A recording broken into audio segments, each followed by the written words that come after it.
ربنا هب لنا من أزواجنا وذرياتنا قرة أعين واجعلنا للمتقين إماما. اعوذ باللہ من الشیطان الرجیم. بسم اللہ الرحمن الرحیم. ہماری 20 روزہ سیریز خاندان قرآن کی نظر میں، جس کا مقصد تھا ایک مستحکم خاندان کو رواج دینا. اس کے بھرپور انعقاد کے بعد اس موضوع پر آج ہم آپ کے ساتھ سوال اور جوابات کا سیشن کا آغاز کر رہے ہیں. آپ کی بھرپور پذیرائی کے بعد جو آپ کے سوالات ملے، آج اس کے جوابات دیے جائیں گے. مائک ڈاکٹر رخسانہ بچی کو دے دیں.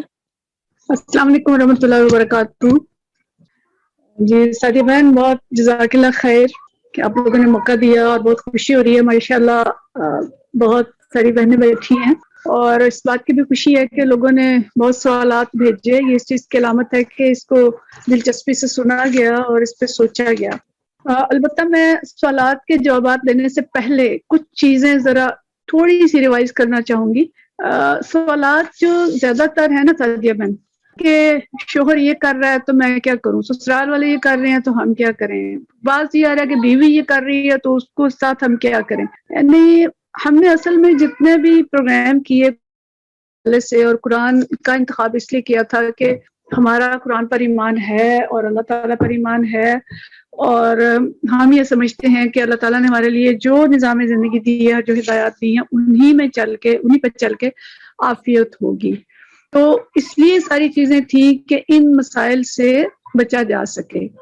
اور بنیادی طور پہ اگر ہم سب ان ہدایات پہ جو ہم نے پچھلے 20 دن سنی تھی ان پہ چلنے والے ہوں گے تو یہ مسائل کم سے کم ہوں گے. یہ نہیں ہوگا کہ مسائل پیدا نہیں ہوں گے، مسائل تو پھر بھی ہوں گے کیونکہ انسانی دنیا ہے، اس میں کمی بیشی اونچ نیچ ہوتی رہتی ہے. تو پہلی بات تو یہ چونکہ معاشرہ مجموعی طور پہ دور ہے ان اخلاقیات سے اور ان ایمانیات سے اور اس تقوی سے جو کہ ایک مسلمان معاشرے میں اور مسلمان گھرانے میں مطلوب ہے، اس لیے مسائل ہوتے ہیں. دوسری بات جو سمجھنی ضروری ہے البتہ یہ کہ اگر ہم واپس اس تقوی کی طرف آ جائیں اور للہیت کی طرف آ جائیں تو مسائل کم ہو جاتے ہیں. دوسری بات یہ ہے کہ خاندان جو ہے یہ اخلاقی ادارہ ہے. یہ صرف کوئی فقہی ادارہ نہیں ہے کہ ہم فقہ کے مطابق کہیں جی اب طلاق ہوگی کہ نہیں ہوئی، اب مجھے ساتھ اس کے رہنا چاہیے کہ نہیں رہنا چاہیے، اب اس کے مجھے چھوڑ دینا چاہیے اس خامن کو یا اس کے ساتھ رہنا چاہیے. یعنی اس ایکسٹریم پہ چلے جانا. تو یہ بیسک چیز ہے کہ اخلاق کے اندر کیا کیا چیزیں آتی ہیں اور اخلاق کس طرح سے خاندانوں کو برقرار رکھنے میں ہمارا معاون ہوتا ہے. تو دو بنیادیں یہ ہیں جن کو ہم نے یاد رکھنا ہے اور جن کی آبیاری ہم نے کرنی ہے کہ ہم الہیت و اخلاق ہمارے اندر. اور تیسری چیز یہ کہ چونکہ مجموعی طور پہ نظام ہمارا اسلام سے ہٹا ہوا ہے، اسلاموں کے اندر اسکولوں کے اندر وہ تعلیم نہیں ہے، گھروں کے اندر قرآن کی تعلیم نہیں ہے، عدالتوں میں عدل نہیں ہے، تو جب تک کہ عادلانہ نظام قائم نہیں ہوگا تو یہ چیزیں جو ہے ساری درست نہیں ہوں گی. ہمیں سائڈ بائی سائڈ ان تینوں نکات کو ذہن میں رکھنا ہے اور اس کے لیے ہم نے اپنی کوشش کرنی ہے اور پھر ان سوالوں کے جواب ہمارے لیے قدرے آسان ہو جائیں گے انشاءاللہ. باقی آپ سوال کریں اور جو ملتے جلتے سوالات ہیں ان کو جمع بھی کیا جا سکتا ہے تاکہ ہم وقت بچائیں. ٹھیک ہے، چلیں آپ کیجیے بھی بات. اچھا رخسانہ بچی، پہلا سوال تو زیادہ تر یہی آتا ہے سب سے پہلے کہ اسلام میں جوائنٹ فیملی سسٹم کی کیا حیثیت ہے اور یہ کہاں سے آیا ہے اور اسلام میں اس کے متعلق کیا احکامات ہیں؟ دیکھیں، جوائنٹ فیملی سسٹم یا نیوکلیر سسٹم، اسلام نے کوئی ایسا فکسڈ فارمولا نہیں دیا کہ جی سسٹم یہ ہونا چاہیے، جوائنٹ ہونا چاہیے یا الگ الگ ہونا چاہیے. یہ جو چیز ہے جوائنٹ سسٹم یا الگ سسٹم، یہ معاشرتی سسٹم ہے. اور معاشرہ جو ہے وہ انڈیا پاکستان کا معاشرہ، یہاں پہ کیا نظام ہے، اگر ہم مغرب کے اندر جاتے ہیں تو وہاں پہ کیا نظام ہے، یعنی یہ چیزیں جو ہیں یہ معاشرتی رسوم و رواج ہیں وہ اس کا تعین کرتے ہیں. اسلام لازم نہیں کرتا کہ کمبائنڈ فیملی میں رہیں اور اسلام لازم نہیں کرتا کہ جو نیوکلیر فیملی ہے وہ ہو. البتہ اسلام کچھ اخلاقی ضابطے بناتا ہے، کچھ ایمانی ضابطے بناتا ہے اور ان پہ چلنے کا حکم اپنے فالوورز کو دیتا ہے. مثال کے طور پہ اب والدین ہیں، بوڑھے والدین ہیں، اور ہم یہ کہیں جی ہم نے تو جوائنٹ فیملی میں نہیں رہنا اور والدین کا ایک ہی بیٹا ہے تو والدین کہاں جائیں گے؟ اور بعض علماء اس میں یہ بھی کہتے ہیں کہ والدین کا ساتھ رہنا تو نیوکلیر فیملی ہی کہلاتا ہے، یہ جوائنٹ فیملی کہلاتا ہی نہیں ہے، ٹھیک ہے. تو یہ ایک اخلاقی ضابطہ ہے کہ بوڑھے والدین کو رولنے کے لیے نہیں چھوڑا جائے گا. اب اس کے لیے کیا سسٹم بناتا ہے بیٹا، کیا کرتا ہے، کس طرح سے ان کو اچھے طریقے سے رکھتا ہے، یہ بیٹے کا اور بہو کا کام ہے کہ اس کو وہ سوچیں اور اس کو ایک اچھے انداز میں. دوسری بات وہ یہ طے کرتا ہے کہ جی اگر بہو لائے ہیں تو اس کو پرائیویسی دیں اور اس کو پراپر جو اس کے حقوق ہیں وہ دیں، اور اس کو بننے سنورنے کا بھی حق ہے، اس کو وہ موقع بھی دیا جائے، اس کو اخراجات کا حق بھی دیا جائے. تیسرا اصول وہ یہ دیتا ہے کہ اگر کمبائنڈ فیملی ایسی ہے کہ ہر بندہ اتنا امیر تو نہیں ہوتا کہ 4 بیٹے ہیں، اب 4 بیٹوں کی شادی کی ہے تو بھی اتنا وہ نہیں کما رہے کہ وہ الگ الگ گھر لے سکیں، اور مجبوری ہے کہ فار دا ٹائم بینگ ہمارے معاشرے میں 5 سال 10 سال اکٹھا رہنا پڑتا ہے. تو جب تک بچے چھوٹے ہیں وہ اکٹھے رہ رہے ہیں تو اس میں ان کو جو اسلام کی حیا کی حدود ہیں، سطر کی حدود ہیں، ان کا خیال رکھنا ہوگا. ان کو اس طرح کی کمبائنڈ فیملی جس میں بالکل شرم و حیا نہ ہو اور سب یہ چیز منع. تو اس طرح کے اصول و ضوابط اسلام دے کے اس کے بعد فرد کو آزادی دیتا ہے کہ وہ چاہیں تو اکٹھے رہیں، چاہیں تو الگ رہیں، جو اللہ کے ضابطے ہیں بس ان کی پابندی کرنا. تو ہم نے دونوں چیزیں دیکھی ہیں معاشرے کے اندر کہ اگر لوگ اکٹھے بھی رہ رہے ہیں بعض کا تو بڑے اچھے طریقے سے رہ رہے ہیں، وہ اخلاقی اصولوں کی پابندی کر رہے ہیں، وہ اپنی شرم و حیا اور جو دیگر ضوابط ہیں ان کی پابندی کر رہے ہیں، الحمدللہ وہاں پہ اچھے حالات ہیں. اور نیوکلیر فیملیز بھی دیکھی ہیں، کوئی بھی ساتھ نہیں ہے اور میاں بیوی سارا دن جھگڑتے رہتے ہیں. تو اس لیے اسلام نے کوئی فکس سسٹم نہیں دیا، اور معاشرے کے اندر جو مطلب جو بھی کسی کا عرف ہے اس عرف میں کون سی چیز ایڈجسٹ ہو سکتی ہے اس کو کرنے کی اجازت ہے، البتہ اس طریقے سے کسی کے حقوق متاثر نہ ہو اور والدین جو ہیں ان کو رولنے کے لیے نہ چھوڑا جائے، اور بھائی بھائی کے ساتھ اتنا بے تعلق نہ ہو کہ کوئی ایک امیر ہے غریب ہے تو وہ بس اس لیے اپنی فیملی لے کے الگ ہو جائے کہ میں اس کے خرچے نہیں اٹھا سکتا. تو یہ سارے ضابطے دیکھیں اور اس کے بعد اسلام میں جو احسان کا حکم ہے، قرابت کے حقوق ادا کرنے کا، صلہ رحمی کا حکم ہے، اس کو پورے کریں. تو اسلام کی کوئی ایسی سخت شرائط نہیں ہے کہ ضرور اکیلے رہیں یا ضرور نیوکلیر فیملی کے اندر رہیں. میرا خیال ہے میری بات واضح ہوگی. جی جی بالکل اچھی طرح سے، مطلب یہ بات میرا خیال ہے کہ سب کو سمجھ آ گئی ہوگی. اچھا رخسانہ جی، ایک سوال یہ ہے کہ جس طرح سے قرآن کے اندر آتا ہے نا کہ خبیث مردوں کے لیے خبیث عورتیں ہیں، تو پھر فرعون جو اس طرح کا مرد تھا تو اس کے ساتھ مومن بیوی آسیہ کیوں؟ مطلب ایک سوال ہے یہ نا اس آیت کو رکھتے ہوئے سامنے. جی جی بالکل، کہ یہ ایک عمومی قاعدہ ہے کہ جو نیک لوگ ہیں ان کے ساتھ نیکوں کا ہی جوڑ لگتا ہے، اور جو برے ہیں ان کا جوڑ بروں کے ساتھ ہی لگتا ہے. مطلب یہ ہے کہ اگر کسی نے غلط جوڑ لگا دیا تو وہ نبھے گا نہیں. یعنی اگر کوئی نیک مرد ہے اور اس کے ساتھ کوئی بری عورت کا شادی ہو جاتی ہے تو وہ بہت دیر نہیں نبھے گی، اللہ یہ کہ وہ عورت بھی نیک ہو جائے. یا اگر بہت نیک عورت ہے اور شوہر برا ہے بہت دیر تک نبھے گا نہیں، نبھے گا وہ جو کہ نیک ہوں گے. یہ ایک عمومی قاعدہ ہے، ٹھیک ہے. یعنی یہاں پہ قاعدہ بتایا گیا ہے. اچھا اب اس کا یہ مطلب نہیں ہے کہ کبھی ایسا ہوگا نہیں کہ کسی نیک کی شادی کسی برے سے نہ ہو، ہے نا. یہ ٹیسٹ اور جو آزمائش ہے یہ ہو سکتی ہے اور یہ ہوتی ہے. ہمیں صرف فرعون کی بیوی آسیہ کا ہی معاملہ نہیں ملتا کہ وہ برا ہے اور اس کے ساتھ حضرت آسیہ جو بہت نیک ہیں وہ لگ گئیں. ہم حضرت نوح علیہ السلام اور حضرت لوط علیہ السلام کی بیویوں کو بھی دیکھتے ہیں کہ وہ انبیاء تھے لیکن ہوا کیا کہ وہ دونوں نبھ نہیں سکی اور دونوں کا انجام بہت برا ہوا. جبکہ جو نبی ہیں دونوں وہ اللہ کے حضور سرخرو ہو رہے ہیں، اللہ کی طرف سے عذاب آ رہا ہے جس میں ان کو بچایا جا رہا ہے اور ان کے ساتھ ایمان لانے والوں کو بچایا جا رہا ہے، لیکن وہ دونوں عورتیں جو ہیں وہ عذاب کا شکار ہو گئی ہیں. تو یہ ایک عمومی قاعدہ، ایک اصول بیان کیا گیا ہے. اس کا یہ مطلب ہے ہی نہیں کہ ایسا کبھی نہیں ہوگا کہ کسی خبیث کے ساتھ کوئی نیک عورت نہیں لگے گی. دنیا میں ہم اتنی مثالیں دیکھتے ہیں، اتنی نیک عورتیں ہیں، اتنے خبیث مرد ہیں ان کے ساتھ. تو ایسا بھی ہوتا ہے کہ بعض اوقات بہت نیک مرد ہوتا ہے اور بہت بری عورت ہوتی ہے. تو دونوں مثالیں دنیا کے اندر موجود ہیں. جزاک اللہ رخسانہ بجی، بہت اچھے طریقے سے سمجھا دیا. اچھا ایک اور ہماری بہن کا سوال تھا کہ بعض مرتبہ لڑکی پہ سسرال اور شوہر کی طرف سے بہت دباؤ ہوتا ہے یا ان کا بہت برا رویہ ہوتا ہے جسے برداشت کرنا مشکل ہوتا ہے. نہ ماں باپ کو کہہ سکتی ہیں لڑکیاں اور نہ ہی الگ رہ سکتی ہیں، تو ایسے میں وہ کیا کریں؟ جی سعدیہ بہن، یہ ہمارے بہت سارے گھرانوں کا مسئلہ ہے. ایسی چیزیں ہمارے معاشرے کے اندر کوئی بچی صالح ہے اور وہ یہ چاہتی ہے کہ اس کا رشتہ نبھ جائے اور اس کے اندر خرابی نہ آئے، تو اس طرح کی اذیت کا وہ شکار ہو جاتی ہے. تو اصولی بات یہ ہے کہ اگر سسرال والوں کا یا شوہر کا رویہ بہت خراب ہے یا اس کو دباؤ ہے تو اس کے پیچھے کوئی نہ کوئی وجہ ہوتی ہے. وہ وجہ کوئی دونوں خاندانوں کے باہمی تعلقات ہیں یا افراد کے میاں اور بیوی کے آپس کی کوئی چیز ہے یا کوئی مالی حالات ہیں یا کوئی اور وجہ ہے. مطلب یہ کہ کوئی غلط فہمی ہے, کوئی کج خلقی ہے, اس کو کچھ ٹریس کرنا پڑے گا کہ اس کی وجوہات کیا ہوتی ہیں. اگر مطلب خاتون سنجیدہ ہے اور افراد سنجیدہ ہے اس مسئلے کو حل کرنے میں, تو اس میں پہلی بات یہ کہ وجوہات کو تلاش کرنے کی کوشش کی جائے. اگر وجہ تلاش ہو جاتی ہے, مثلا کوئی غلط فہمی ہے جو کسی کے ذہن میں بیٹھی ہوئی ہے, تو اس کو دور کرنے کی کوشش کی جائے.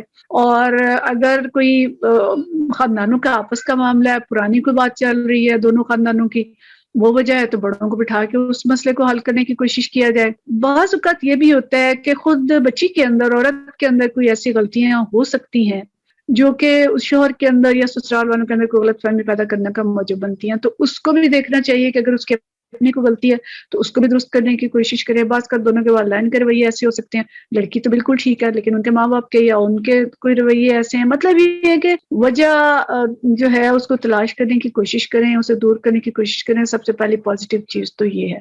اور دوسری چیز جو ہے کہ اگر آپ کے بچے بھی ہو چکے ہیں, اور میں یہ ذاتی طور پہ کہوں گی کہ اس کو چیلنج بنا کے ان حالات کو ٹھیک کرنے کی کوشش اگر ہم کریں تو ٹھیک ہو سکتے ہیں. محبت فاتح عالم ہے. اگر محبت کا رویہ ساس سسر کے ساتھ رکھا جائے, شوہر کے ساتھ رکھا جائے, خدمت کا رویہ رکھا جائے, تبدیلی آتی ہے. اور یہ بات میں آپ سے کہوں کہ ہر بچی کو 6 سے 7 سال ایوریج 6 سے 7 سال عموماً جو ہے نا آزمائشوں کا سامنا کرنا پڑتا ہے. دونوں طرف سے, چاہے خالہ کے گھر شادی ہو, چچا کے گھر ہو, پھر بھی ماحول فرق ہوتے ہیں. اور اس میں کوئی نہ کوئی ڈفرینسز ایسے ہوتے ہیں کہ جن کو دونوں فریقین کو سمجھنا پڑتا ہے اور سمجھنے میں وقت لگتا ہے. مس انڈرسٹینڈنگ شروع میں زیادہ ہوتی ہیں, لیکن 6-7 سال اگر صبر کے ساتھ نکال لیے جائیں اور اس میں ایک دوسرے کو بس پازیٹیو رکھا جائے, نیگیٹو چیزوں کو کم دیکھا جائے, تو ایک دوسرے کے اندر جو خیر ہیں ان کو دیکھیں اور اس خیر کو بڑھانے کی کوشش کریں, اور اس چیلنج کو ایکسیپٹ کریں کہ میں نے ان حالات کو بدلنا ہے حسن سلوک کے ساتھ, دعا کے ساتھ. اور دعا میں بڑی طاقت ہے. عام طور پہ وظائف کی بات تو نہیں کرتے, لیکن دعا کے ساتھ اگر ہم کوئی وظیفہ بھی کر لیں, اللہ سے دعا جو ہے باہم دل جوڑنے کی, تو وہ دعائیں قبول ہوتی ہیں. خاص طور پہ جو اللہم الف بین قلوبنا واصلح ذات بیننا کی دعا ہے, یہ تو ضرور قبول ہوتی ہے, بشرطے کہ اس کو خلوص دل کے ساتھ بکثرت پڑھا جائے. اور اسی طرح سے جو ایک آیت ہمیں ملتی ہے حضرت موسیٰ علیہ السلام کے بارے میں, جو اللہ نے فرمایا کہ القیت علیک محبۃ منی, کہ میں نے اپنی طرف سے محبت ڈال دی تمہارے اوپر. تو جس کے دل میں اگر محسوس ہوتا ہو کہ اس کا سلوک میرے ساتھ اچھا نہیں ہے, تو یہ آیت پڑھ کے اس کو پانی پہ چینی پہ دم کر کے یا ویسے بھی پڑھتے رہیں بکثرت اس کو دیکھ کے, تو اللہ تعالیٰ محبت ڈالتا ہے. تو زندگی جو ہے بہرحال کوشش کا نام ہے اور جدوجہد کا نام ہے. اگر مرد ہے اس کو بھی یہ کرنی چاہیے, مردوں کو بھی اس طرح کے جو سلوک ہے ان کا سامنا ہوتا ہے, اور عورت ہے تو اس کو بھی کرنی چاہیے کہ وجہ تلاش کرنے کے بعد اپنے حسن سلوک سے حالات کو بدلنے کی کوشش کریں. اللہ تعالیٰ ضرور بدلتا ہے حالات کو. لیکن یہ سمجھے کہ جی کسی کی زندگی میں کوئی مسئلہ نہیں ہے, آپ ذرا ہسٹری لے کے دیکھیں تو آپ کو 90% لوگ ایسے ملیں گے کہ جن کے گھروں میں جو ہے نا وہ مسائل ہوتے ہیں. لیکن ان مسائل کو عورت اور مرد اپنی باہمی محبت سے اور کوشش سے حل کر سکتے ہیں, بشرطے کہ ان کے اندر للہیت, اللہ کو راضی رکھنے کا جذبہ اور یہ خواہش اور کوشش ہو. تو انشاءاللہ تعالیٰ اللہ ضرور مدد کرے گا. جزاک اللہ. رخسانہ باجی, ایک جو اگلا سوال ہے ہمارا, یہ بھی بہت مطلب لوگوں کے ذہنوں میں آتا ہے کہ سسرال والے جو ہیں وہ جادو ٹونا کرتے ہیں اور بچوں تک کو نہیں بخشتے, لیکن منہ پہ میٹھے پیارے مطلب بنے ہوتے ہیں. تو ان کے ساتھ کھانا پینا کیسے کریں, یا ان کی فتنے میں خود کو مبتلا کرنا یا صلہ رحمی کیسے چیزوں سے بچیں, چاہے یعنی کہ اپنا اور بچوں کا نقصان ہو, مطلب کیا طریقہ ہو اس کے لیے؟ نہیں, صلہ رحمی کا یہ مطلب تو نہیں ہے کہ ہم خود زہر کھا لیں, اور جادو ٹونا بہت بڑا گناہ ہے, لیکن بدنصیبی سے ہمارے معاشرے کے اندر بہت زیادہ ہے. اچھا, اس میں 2 پاسبلٹیز ہیں. ایک تو یہ کہ ہو سکتا ہے کہ گمان ہو, ایسا نہ ہو. اگر گمان ہے, ثبوت نہیں ہے, تو پھر حسن ظن رکھیں اور اس طرح کی چیز نہ کریں. لیکن اگر واقعی ہے اور یقین ہے کہ ایسا ہے, تو اس میں ہم نے خاندان کو توڑنا تو نہیں ہے. کوشش تو یہ کرنی ہے کہ خاندان جڑا رہے. تو اس جادو ٹونے کا علاج جو بتایا گیا ہے اللہ تعالیٰ کی طرف سے، نبی کریم صلی اللہ علیہ وسلم کی طرف سے، کہ سورہ بقرہ پڑھیں، گھر میں لگائیں، رقیہ شریعہ جو ہے اس کا ورد کریں، صبح شام کے اذکار ان کو پابندی سے پڑھیں تاکہ وہ جادو ٹونے جو ہے وہ اثر نہ کریں۔ لیکن اگر یہ شک ہے کہ وہ کھانے پینے میں کچھ ملا کے دیتے ہیں تو کھانے پینے کو اوائڈ کریں۔ اس میں یہ ہے کہ ان کے سامنے یہ نہ کہیں کہ میں نے نہیں کھانا آپ کا کھانا، آپ جادو کرتے ہیں، انہیں پتہ نہ چلنے دیں۔ لیکن یہ کہ اس کھانے کو اگر اس وقت ٹال دیں، اور اگر گھر آ گیا تو اس کو پھینکا جا سکتا ہے بعد میں، بچوں کو بھی سمجھا دیں، لیکن انہیں پتہ نہ چلنے دیں کہ اس سے تعلقات جو ہے نا وہ مزید خراب ہوں گے۔ اور کسی طرح ان تک بھی اللہ کی دعوت پہنچائیں، اللہ کا کلام پہنچائیں کہ یہ جو چیزیں ہیں یہ گناہ ہیں اور یہ غلط ہیں۔ لیکن بہرحال صلہ رحمی کا مطلب یہ نہیں ہے کہ ہم اپنے آپ کو اور اپنے بچوں کو نقصان میں مبتلا کر لیں۔ کھانے پینے کا تعلق کم کر دیں، کھانا پینا کم کر لیں ان کے ساتھ، اور ان کی اصلاح کے ساتھ ساتھ اپنی جو پروٹیکشن ہے سورہ بقرہ اور رقیہ شریعہ کے ذریعے وہ ضرور کریں۔ باقی تو ہم اس ماحول میں رہ کے یہ تو نہیں کر سکتے کہ ہم بالکل الگ ہو جائیں اور خاندان کو توڑ کے رکھ دیں، یہ تو ان کا مقصود ہوتا ہے نا، تو اس مقصد کو ہم نے پورا نہیں کرنا، ہم نے جوڑے رکھنا ہے اور اللہ تعالیٰ سے پناہ طلب کرنی ہے، اللہ پناہ دیتا ہے انشاءاللہ تعالیٰ۔ تو باقی اگر گمان ہے تو بدگمانی سے بچیں، لیکن تعلقات محدود کر لیں، ٹھیک ہے، یہ تو کرنا پڑے گا پھر۔ اچھا، یہ سوال بھی جو اگلا ہے، اگر کہا جائے تو یہ فتنوں کے دور کا ایک فتنہ ہے۔ خاتون نے بات رکھی ہے، مطلب کہ جیسے ہے کہ شوہر بلائے تو کام چھوڑ کر آ جائے نا، تو لیکن اگر فون پہ یا ویڈیو کال پہ، تو اس طرح کے معاملات ہوں تو کیا کیا جائے؟ سعدیہ بہن، اگر تو صرف گفتگو ہے تو گفتگو تو شوہر اگر بیوی سے نہیں کرے گا تو کس سے کرے گا؟ اگر بات صرف گفتگو کی ہے کہ وہ اس طرح کی گفتگو کرتا ہے تو شوہر بیوی کے ساتھ تو اس طرح کی گفتگو کر سکتا ہے، اس کو کوئی وہ نہیں ہے۔ لیکن اگر وہ کوئی ایسا مطالبہ کرتا ہے ویڈیو کھول کے تو وہ ظاہر ہے غلط ہے، تو وہ تو نہیں کرنا، لیکن بعد میں اس کو اچھے طریقے سے سمجھائیں۔ لیکن اگر وہ صرف گفتگو کرتا ہے تو گفتگو کی حد تک تو اس کو اجازت ہے اور بالکل وہ کر سکتا ہے، اور اسی سے کرے گا، اور کس سے کرے گا؟ اس سے نہیں کرے گا تو اور لوگوں سے جا کے کرے گا۔ تو اس لیے اچھے طریقے سے شوہر کو لڑائی جھگڑا ڈالے بغیر حکمت سے اس کو سمجھایا جائے۔ رخسانہ جی، اگلا سوال یہ ہے کہ جب نکاح کے لیے گواہ چاہیے ہوتے ہیں تو پھر طلاق کے لیے کیوں نہیں؟ سورت طلاق کے اندر یہ آتا ہے کہ وہ اشہد ذوی عدل منکم، وہاں پہ ذکر آتا ہے کہ 2 عادل گواہ جو ہیں وہ طے کیے جائیں۔ اس کی تشریح میں مولانا مجدد رحمۃ اللہ علیہ یہ لکھتے ہیں کہ گواہ جو ہیں وہ ہونے چاہیے، اور اس کی وہ دلیل وہ دیتے ہیں ان سے۔ ابن عباس رضی اللہ تعالیٰ عنہ نے کہا کہ کسی نے طلاق دی بغیر گواہ کے، تو انہوں نے کہا کہ تم نے یہ بھی غلط کیا کہ بغیر اس کے گواہ کی طلاق دی اور رجوع کیا تو بغیر گواہ کی کیا، تو یہ دونوں کام تم نے غلط کی، ٹھیک ہے۔ لیکن پھر جو علماء کا اجماع ہے کہ یہ کنڈیشن ہو بھی سکتی ہے اس صورت میں کہ اگر شوہر ہیں وہ انکار کر دیتے ہیں طلاق دینے کے بعد، یا بیوی نہیں مانتی کہ جی مجھے تو طلاق ہوئی نہیں ہے، اس صورت میں اس کا فائدہ ہو سکتا ہے کہ جی گواہ ہوں، اور وہ گواہ جو ہے وہ گواہی دیں کہ ہاں اس نے تو طلاق دی تھی اور اس طرح دی تھی، اور اگر گواہ نہیں ہوں گے تو ان کی طلاق کا جو ہے وہ مسئلہ کھڑا ہوگا۔ اس میں طلاق جو ہے اگر کبھی دونوں کی لڑائی ہو رہی ہے تو گواہ کہاں سے لائیں گے، اور گواہ لائیں گے تو طلاق دیں گے، تو اس میں گواہ جو ہیں وہ ضروری نہیں ہے۔ جو شریعت کے ضابطے بنائے گئے ہیں، نبی کریم صلی اللہ علیہ وسلم نے بنائے اور صحابہ کرام نے، اور جو فقہ بنا علماء نے بنایا، اس کے اندر یہی ہے گواہ ضروری نہیں ہے۔ اب ہم اس کو نہیں کر سکتے کہ اللہ نے گواہ کیوں نہیں بنائے۔ بہت سی چیزیں ایسی ہیں جیسے آتا ہے اشہد اذا تبایعتم، کہ جب تم بیع کا کوئی معاملہ کرو تو گواہ بنا لو۔ اس کا مطلب یہ نہیں ہے کہ گواہ بنانا فرض ہے، مطلب گواہ بنایا جائے تو ٹھیک ہے ان کے نزاعات کا سدباب کرنے کے لیے، لیکن اگر گواہ نہیں ہے تو بھی تجارت ہو جائے گی جو چھوٹی موٹی تجارت ہے۔ البتہ بڑے معاملات ہیں تو اس میں تو حکم آ گیا کہ وہ تحریری کر کے کیے جائیں۔ اسی طرح سے طلاق کا معاملہ ہے کہ اگر گواہ بنا لیں تو کوئی حرج نہیں، بنایا جا سکتا ہے، لیکن اگر گواہ نہیں ہے تو طلاق ہو جائے گی، طلاق رکے گی نہیں، یعنی طلاق واقع ہو جائے گی۔ گواہوں کی موجودگی طلاق ہونے کے لیے ضروری نہیں ہے اور نہ رجوع کے لیے، اس کی صحت کے لیے ضروری نہیں ہے۔ طلاق واقع ہو جائے گی، لیکن بعد میں اگر کوئی انکار کرتا ہے اس صورت میں گواہوں کی ضرورت ہوتی ہے، اور نزاع پیدا ہونے کی صورت میں شکوک و شبہات کا دروازہ بند کرنے کے لیے ہے کہ اگر گواہ بنا لو تو ٹھیک ہے، اور اگر نہیں بنائے تو بھی ایسی ہارڈ اینڈ فاسٹ رول نہیں ہے کہ ضرور گواہ ہوں، لیکن اگر ہوں تو اچھا ہے۔ ٹھیک ہے رخسانہ جی، لڑکا اور لڑکی نیک ہیں دینی شعور رکھتے ہیں، شادی کرنا چاہتے ہیں لیکن والدین راضی نہیں ہوتے، تو کیا کرنا چاہیے؟ یہ بات سوال پڑھ کے نا تھوڑے سے کچھ سوال پیدا ہوتے ہیں ذہن میں. لڑکا اور لڑکی نیک ہیں اور دینی شعور بھی، یہ تو ہو سکتی ہے کہ بھئی ان کا کوئی ذہنی رجحان ہے ایک دوسرے کی طرف، لیکن یہ نہیں ہو سکتا کہ ان کا کوئی ایسا تعلق ہو جو کہ غیر شرعی تعلق، یعنی جو شریعت کے اندر جو نیکی کا تصور ہے. یہ تو ہم پیچھے سن چکے ہیں نا، سورہ نساء کے جو دروس تھے ان کے اندر یہ بات آئی تھی، شادیاں جلد کریں اور اگر کوئی عورت نہیں مل رہی تو لونڈی سے شادی کر دیں. کیوں؟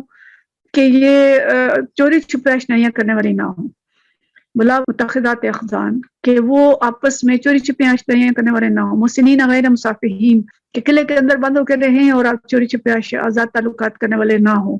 نیکی کا تصور تو یہ ہے.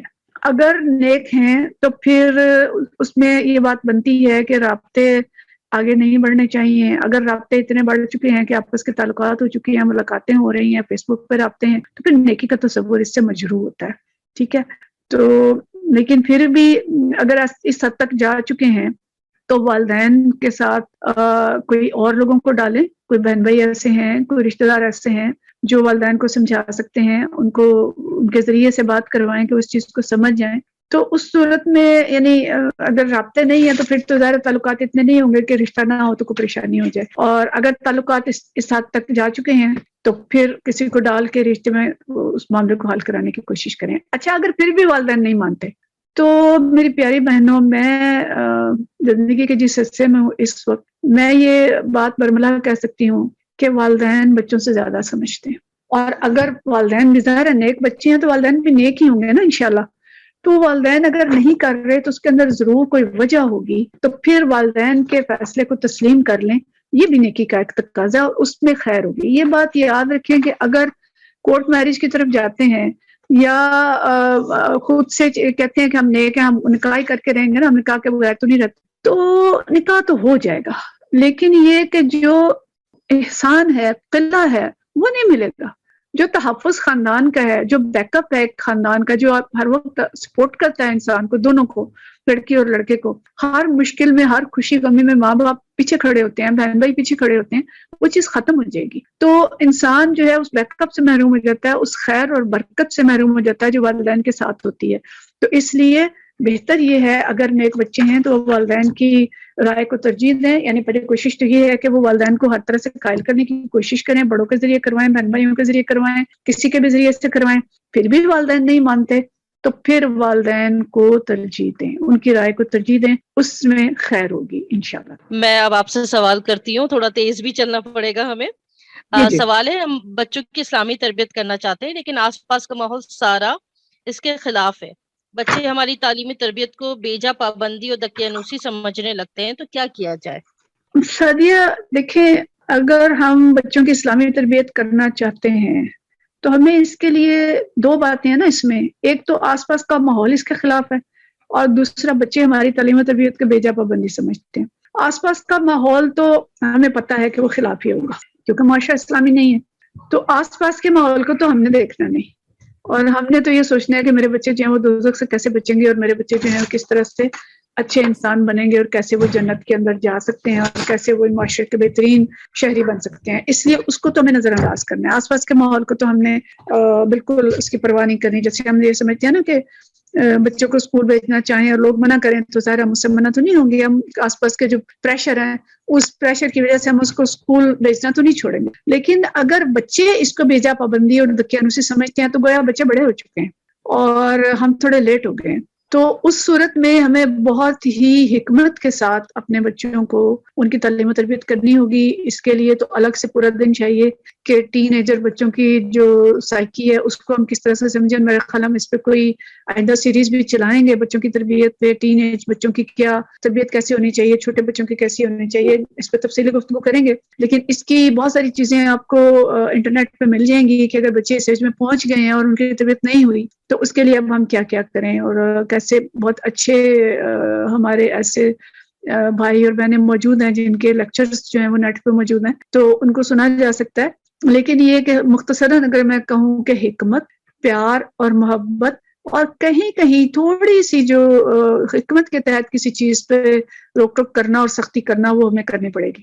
لیکن اس میں بھی سب سے آسان طریقہ یہ ہے کہ بچوں کو قرآن سے جوڑ دیں, اور بچوں کو اگر آپ کے ارد گرد کوئی بزم پیغام ہے, کوئی دینی تنظیم ہے, بچوں کی جمعیت کا کوئی حلقہ ہے, یا اس طرح کی کوئی بھی دینی تنظیم ہے, اس کے ساتھ جوڑ دیں. کوئی قریبی درس ہو رہا ہے, کوئی پروگرام ہو رہا ہے, اس کے ساتھ جوڑ دیں. انٹرنیٹ پہ اس طرح کی چیز ہے, اس کے ساتھ جوڑیں. بچوں کو اچھا لٹریچر پڑھنے کے لیے دیں, خاص طور پہ سیرت صحابہ اور سیرت کی کتابیں اگر دیں گے نبی کریم صلی اللہ علیہ وسلم کی سیرت کی, تو انشاءاللہ اس سے بہت زیادہ فرق پڑے گا. باقی چیز جو ہے اپنا شرح صدر رکھیں, اپنا ایمان اور ارادہ مضبوط کریں, اور دعا کریں اللہ سے. دعا کے اندر بہت طاقت ہے, تو انشاءاللہ دعا کریں گے تو وہ دعا جو ربنا هب لنا من ازواجنا وذرياتنا قرة اعین واجعلنا للمتقین اماما, اور ایک دعا وہ جو ہے نا سورہ احقاف کے اندر آئی ہے کہ ربی اوزعنی ان اشکر نعمتک التی انعمت علی وعلی والدی ونعمل صالحا ترضاه واصلح لی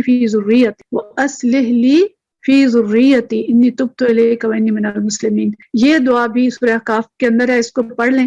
اس میں یہ بھی آتا ہے کہ اگر اولاد ٹھیک نہیں ہے تو اللہ اس کو میرے لیے ٹھیک کر دے. تو انشاءاللہ دعائیں اثر کریں گی. ماں کی دعا میں بہت زیادہ طاقت ہوتی ہے, ماں اور باپ دونوں کی. تو دعائیں بھی کریں اور حکمت کا طریقہ اختیار کریں, اس پہ ڈٹے رہیں, تو انشاءاللہ اللہ تعالیٰ راستے کھولے گا. اچھا رخسانہ بجی, یہ اگلا سوال جو ہے یہ معاشرے میں ایک نیا ٹرینڈ ہے جو مطلب میڈیا کے ذریعے سے بھی ڈالا جا رہا ہے کہ کیا شادی کرنا ضروری ہے, یہی زندگی کا مقصد ہے, اور اگر کسی وجہ سے شادی نہیں ہوتی تو لوگ جینا حرام کر دیتے ہیں. اگر یہ دو نوعیت کے سوال ہیں تو مطلب ایک ہی آپ بات اس کے کو دو جواب پہلو, دیجیے. یعنی شادی نہیں کرنا چاہ رہے نا, شادی نہیں کرنا چاہ رہے کہ ملالہ یوسف نے کیا کہا تھا, اس کا یاد ہے بیان؟ اس نے کہا تھا نہیں نا نہیں, شادی کی کیا ضرورت ہے, جی جب کوئی پسند ہے تو اس کے ساتھ ویسے ہی رہیں. شادی کی ضرورت کیا ہے, اس کو ایک تو ہم سماجی پہلو سے اگر ہم دیکھیں بڑی لمبی بات ہو جائے گی, اور ایک ہم اس کو قرآن اور حدیث کی روح سے دیکھیں تو اللہ نے تو حکم دیا وَأَنكِحُوا الْأَيَامَ مِنكُمْ, سورہ نور کے اندر, تم میں سے جو بے نکاح ہیں جن کی شادی نہیں ہوئی ان کی شادی کر دو, ٹھیک ہے. اور پسند کیا گیا کہ جیسے بلوغت کو پہنچے تو ان کی شادی کر دیں.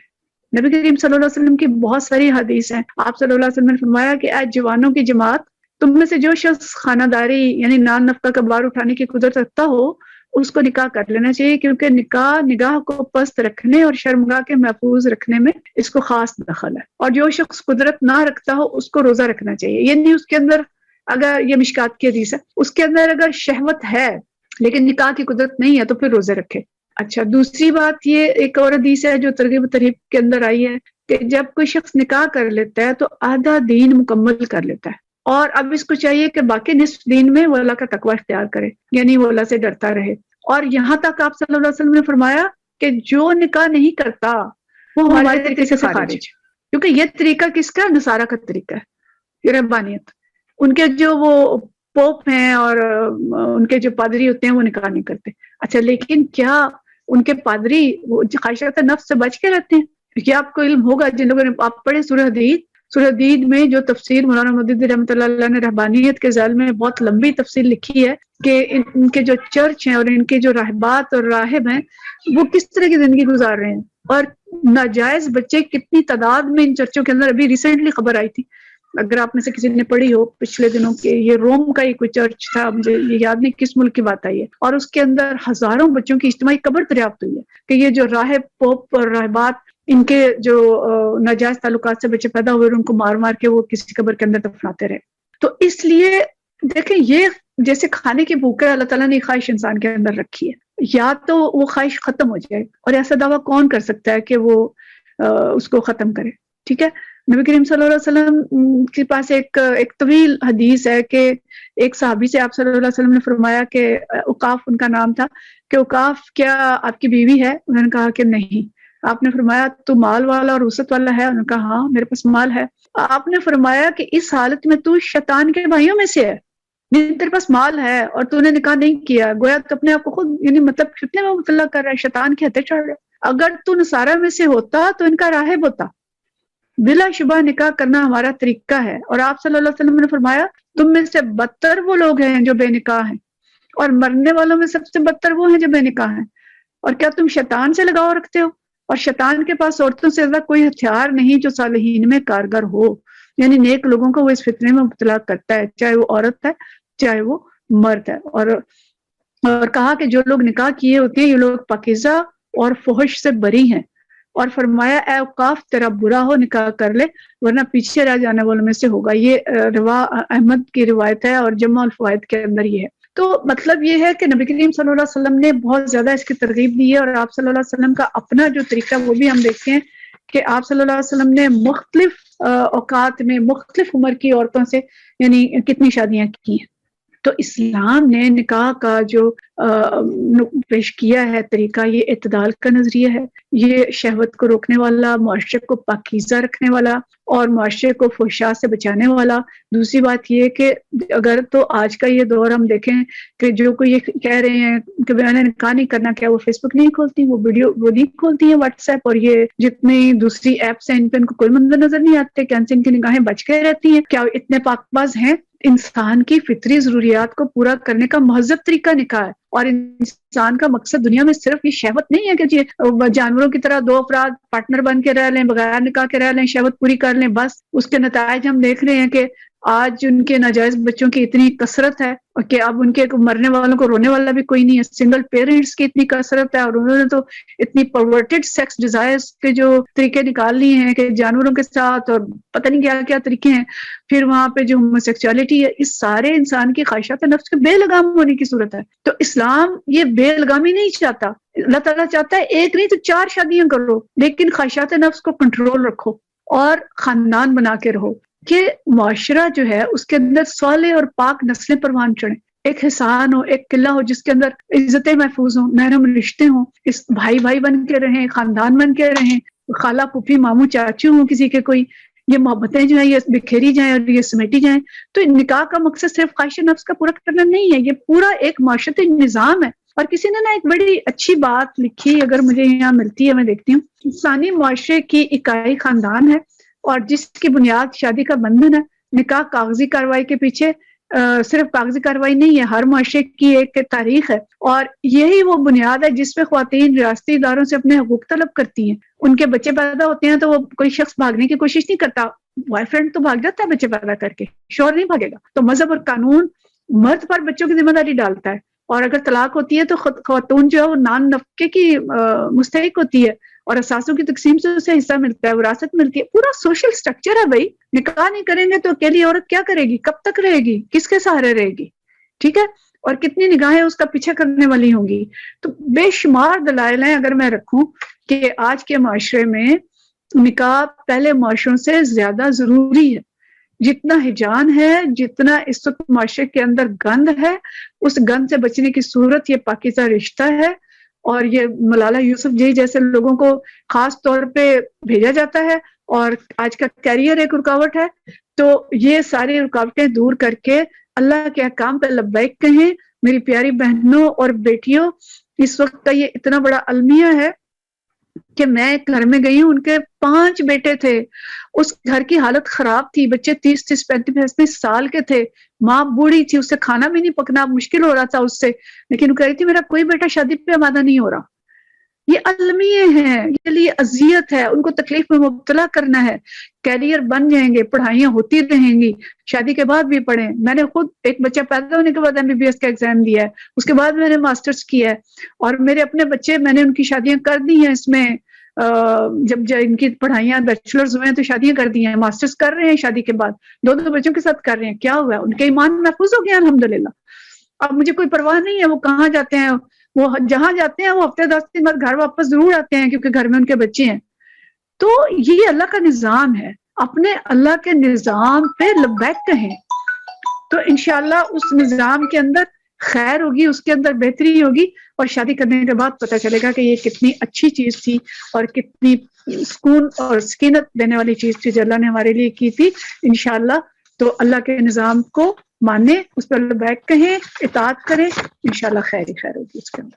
اچھا رخسانہ جی، سوال یہ بھی ہے کہ کچھ مرد حضرات بھی رہنمائی چاہتے ہیں کہ جن کی بیویاں ہر درجے کی زبان دراز ہوں، گھر میں ہر وقت فساد برپا رکھتی ہوں، اور وہ مرد نبھا کے جو ہے وہ ان کا دل برا ہو چکا ہو، بڑے بھی سمجھانے کی کوشش کر چکے ہوں، لیکن کوئی سدھار نہ پیدا ہو، تو جبکہ شوہر برداشت سے بھی کام لے رہا ہو، تو ایسے میں کیا کیا جائے؟ اور ایک اور چیز میں ساتھ میں ملا دوں کہ اگر بیوی اپنے شوہر کے پاس جانے سے انکار کرے اور اس کی خواہش کے لیے بھی جو ہے وہ مسئلہ بنے اور ضد میں کرے، کبھی کوئی وجہ نہ بھی ہو، اور کیا کسی کے بہکانے کی وجہ سے کرے، تو پھر ایسے میں شوہر کیا بیوی کو مار سکتا ہے؟ یہ دونوں سوال یعنی کہ میں اس طرح کے ہیں کہ آپ اس کا جواب ایک ساتھ ہی دے دیں۔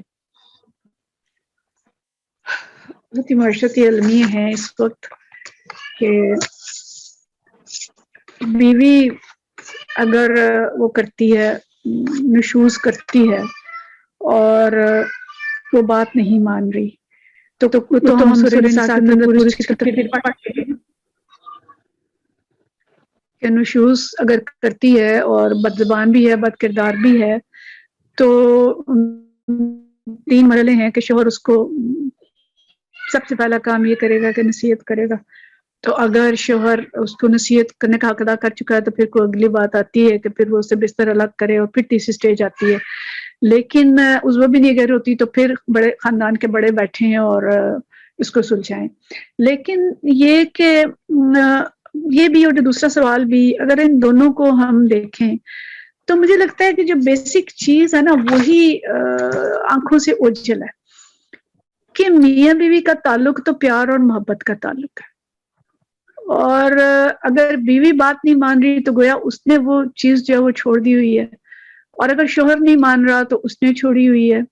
اور خاص طور پہ اگر یہاں پہ دونوں شکایتیں جو ہیں بیوی سے متعلق ہیں، اور مجھے لگتا ہے کہ یہ سسرال کی طرف سے یہ دونوں سوال ہوں گے، جب تک دوسرے فریق کی بات سن لی جائے تو اس پہ کوئی مشورہ دینا اور بات کرنا بھی قدرے مشکل ہوتا ہے۔ لیکن اگر یہ جو سوال شوہر کر رہا ہے کہ کیا وہ بیوی کی خواہش پوری نہیں کرتی تھی کہ اس کو مار سکتا ہے وہ، مجھے بڑا اس سوال کو پڑھ کے حیرت ہوئی کہ خواہشات کی تکمیل محبت سے ہوتی ہے یا سختی سے ہوتی ہے؟ کہ نا آپ چاہ رہے ہیں کہ وہ آپ کی خواہش پوری کرے اور وہ آپ کے پاس نہیں آتی، وہ آئے، تو وہ کیوں نہیں آ رہی بھی اس کو تو ذرا دیکھیں وہ کیوں نہیں آ رہی۔ ہو سکتا ہے آپ کے رویے میں اتنی سختی ہو، رویے میں اتنی سختی ہے تو وہ نہیں آئے گی۔ اپنا رویہ درست کریں، اور اگر رویہ بالکل ٹھیک ہے تو پھر بھی نہیں آ رہی تو اس کی وجہ کوئی اس کی بیماری تو نہیں ہے، اس کی کوئی پریشانی تو نہیں ہے، ورنہ عورتوں کے اندر بھی تو ظاہر ہوتی ہے۔ یہ ٹھیک ہے کہ عورت کے اندر خواہش کم ہوتی ہے، لیکن اس کی وجہ اس سے معلوم کریں، ذرا پیار سے پوچھ کے دیکھیں کہ کیا ہے۔ مارنے سے تو نفرت بڑھے گی، اور جتنا ماریں گے اتنا وہ تو اور آئندہ قریب نہیں آئے گی۔ تو اللہ تعالیٰ نے تو یہ رشتہ اسی لیے بنایا تھا کہ اس سے محبت ہو اور زندگی خوبصورت ہو۔ تو بیوی بھی یہ خیال رکھے کہ فرشتے لعنت کریں گے وہ شوہر کے پاس نہیں جائے گی، اور شوہر بھی دیکھے کہ اچھا شوہر کون ہے، اور دونوں اگر پیار محبت کے رویے رکھیں گے تو انشاءاللہ تعالیٰ یہ سوالات پیدا ہی نہیں ہوں گے۔ لیکن یہ جو مار سکنے والی بات ہے یہ تو اس نشوز کے لیے ہے کہ اگر بیوی بد زبان ہے، بد کردار ہے، اور یہ خاص طور پر کردار کے بارے میں آئی ہے کہ اگر اس کا کردار ہی ٹھیک نہیں ہے اور وہ بات کو سمجھ بھی نہیں رہی ہے، تو اس وقت شوہر کو اختیار دیا گیا، اور نبی کریم صلی اللہ علیہ وسلم نے اپنی زندگی میں کسی بیوی پہ ہاتھ نہیں اٹھایا، اور صحابہ کرام رضوان اللہ اجمعین جتنے اکابر صحابہ ہیں ان کو بھی ہم دیکھیں تو کسی نے ہاتھ نہیں اٹھایا۔ یہ تو آخری حربہ ہے اس کو اس بہت خراب عورت کو راہ راست پہ لانے کے لیے جو اور کسی طریقے سے نہیں آ رہی، اس میں بھی حکم یہ ہے کہ ایسی مار نہ ہو کہ اس کے چہرے پہ نہ مارو، اس کے یعنی اس کی عزت نفس مجروح نہ کرو، ایسا نہ مارو کہ اس کے کوئی نشان پڑ جائے۔ یہ تو آخری حربہ ہے، اور کوئی بھی اچھا شوہر اس کو پہلے چوائس کے طور پہ نہیں رکھتا۔ تو دیکھیں ایک دوسرے کا لباس ہیں، ایک دوسرے کے لیے محبت اور مودت کا ذریعہ ہیں، رحمت کا ذریعہ ہیں، للہیت رکھیں، محبتوں کا چال چلن رکھیں تو انشاءاللہ ان چیزوں کی نوبت نہیں آئے گی۔ اور اگر کوئی شوہر پورے حقوق ادا کر رہا ہے، بڑی برداشت سے کام کر رہا ہے، اور پھر بھی بیوی ٹھیک نہیں ہے، تو پھر اس کے پاس چوائس ہے کہ وہ دیکھ لے اگر وہ واقعی ایسا کر رہا ہے، لیکن بیوی کی بات میں کوئی فریق ہو جو سنے اور اس سے بھی پوچھے کہ بھی کیا وجہ ہے کہ اگر شوہر اتنا اچھا ہے تو تم ایسا کیوں نہیں کر رہی ہو۔ تو نرمی سے آخر حد تک نبھا کی کوشش اور نصیحت، اور یہ بھی دیکھیں کہ اللہ نے کہا تھا کہ اس کے اندر کچھ خوبیاں ہوں گی ان کو دیکھ لو، وہ صرف بد زبان ہی نہیں ہوگی، کچھ نیکیاں بھی ہوں گی تو دیکھ لیں، ان نیکیوں کو ابھار کے اس کی زبان کو درست کرنے کی کوشش کریں۔ اگر فساد بہت زیادہ ہے تو پھر دوسرے آپشن موجود ہیں، لیکن پہلے جو ہے وہ پوری کوشش جو ہے نا وہ اچھے طریقے سے نبھا کرنے کی کریں. اور خدا را یہ جو مار کٹائی کی پہلے تشدد ہمارے معاشرے میں بہت زیادہ ہے، تو بیوی سے خواہش پوری کرنی ہے تو اس کو محبت سے اپنے قریب کرنے کی کوشش کریں. اور اس میں یہ کہوں گی کہ کتابوں سے پڑھیں کہ نبی کریم صلی اللہ علیہ وسلم نے یہ بتایا ہے کہ شوہر جب بیوی کے پاس جائے تو اپنی خواہش پوری کرنے سے پہلے اس کو کیا کیا کرنا چاہیے. یہ کتابوں کے اندر موجود ہے. جو ہمارے مرد بہت کم اس چیز کو پڑھتے ہیں ذاتی تعلقات میں، اس کو پڑھیں تو انشاءاللہ شاید مسئلہ حل ہو جائے گا.